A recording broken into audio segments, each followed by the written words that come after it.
Hello everyone, welcome to Heat Power Engineering online class. This is Unit 4, Session 9. Okay.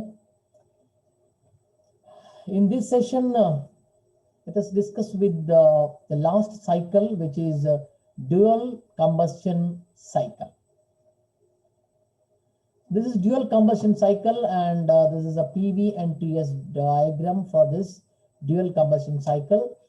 This cycle is a combination of Otto and diesel cycle. It is sometimes called as semi-diesel cycle. Sometimes it is called as semi-diesel cycle because semi-diesel engine works on this cycle. In this cycle, heat is absorbed partially at a constant volume and partly at a constant pressure. Partly at constant pressure. The ideal dual combustion cycle consists of two reversible adiabatic isentropic, two constant volume, addition to that a constant pressure process. Addition to that a constant pressure process. You can see here from state 1 to 2 followed by the path, the process.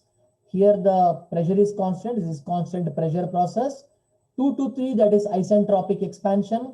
3 to 4, constant volume process. 4 to 5, isentropic compression. Again 5 to 1, that is constant pressure, constant volume process. So 2 constant volume process, 1 constant pressure process, and 2 isentropic, one is isentropic expansion and one more is isentropic compression. You can also see the TS diagram here, 1, 2, 3, 4, and 5. So finally, it will come with the, it will end it with the state number 1. So that is nothing but you can say cycle is completed. Okay, so how many processes are there? There are 5 processes. The diesel combustion engine, let the engine cylinder contains again m kg of air at point 1. At this point, let P1, T1, V1 be the pressure, temperature, and volume of the air, respectively. Process 1 to 2, that is first process 1 to 2, which is constant pressure process, constant pressure heating. Heating means what? Hot body come into contact. The air is heated at constant pressure from initial temperature T1 to the final temperature T2. Therefore, heat absorbed by the air, that is equal to Q1 to 2. So all these things we have discussed in the earlier cases. That is equal to mCp. Cp is equal to what? Specific heat at constant pressure into T2 minus T1. Next, the process 2 to 3, that is adiabatic expansion. The air is expanded adiabatically from the temperature 2 to T2 to T3. In this process, because it is adiabatic expansion, no heat is absorbed nor rejected by the air. Next one, process 3 to 4. Here it is process 3 to 4, which is constant volume. So this is constant volume cooling. The air is now cooled at constant volume from temperature T3 to T4. So heat rejected by the air is equal to Q3 to 4, that is equal to mCV into T3 minus T4, where CV is equal to specific heat at constant volume. Process 4 to 5, that is adiabatic compression. The air is compressed adiabatically from the temperature T4 to T5 as shown in the figure, PV diagram. In this process again, because it is adiabatic compression, so that no heat is absorbed nor rejected by the air.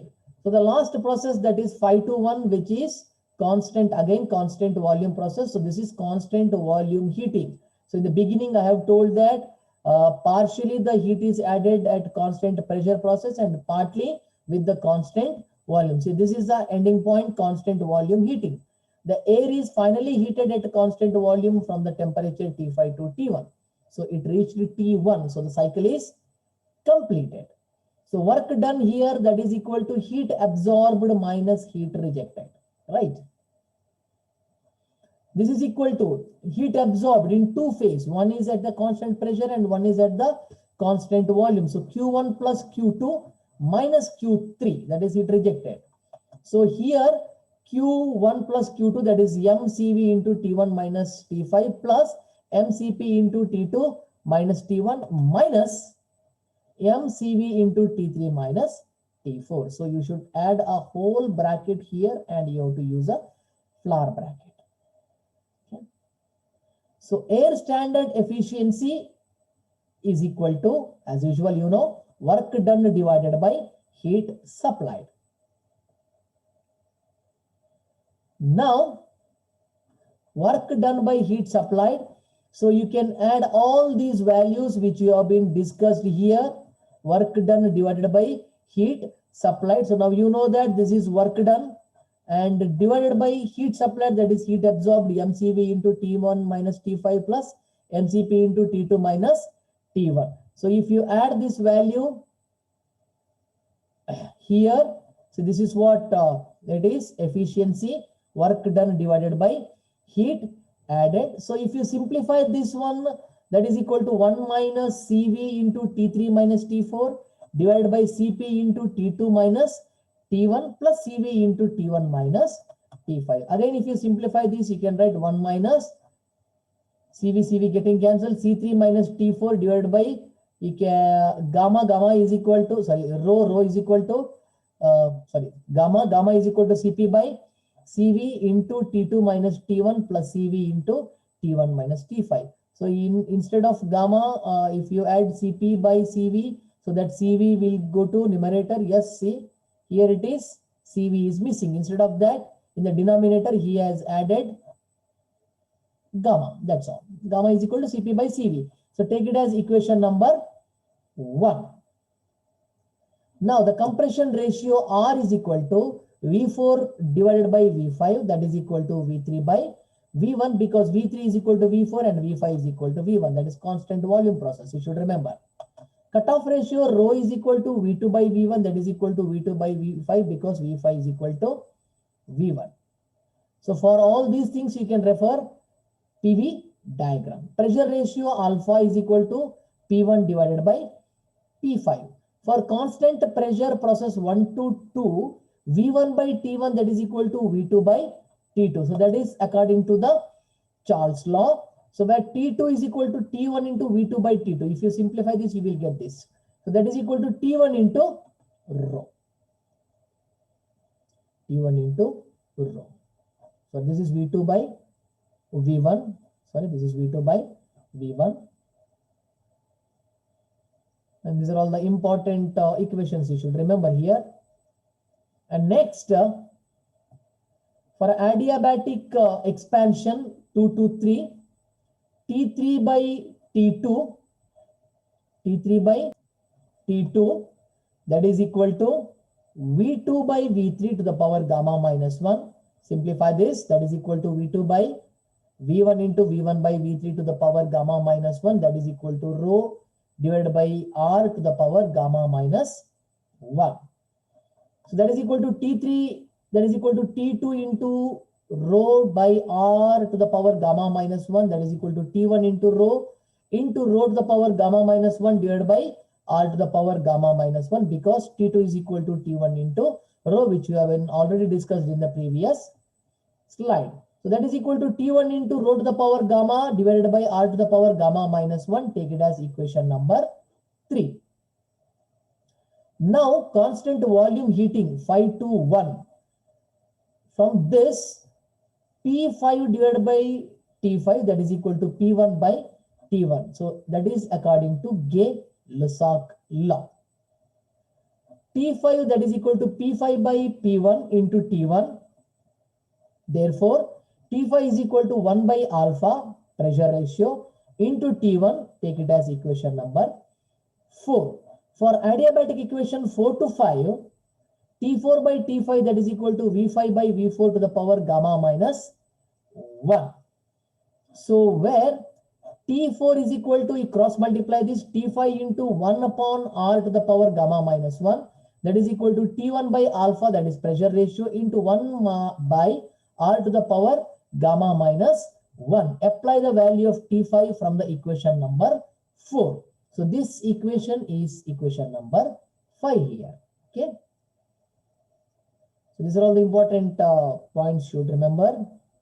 So continuing with this, substitute the values of T2, T3, T4 and T5 in equation number 1. What you will get?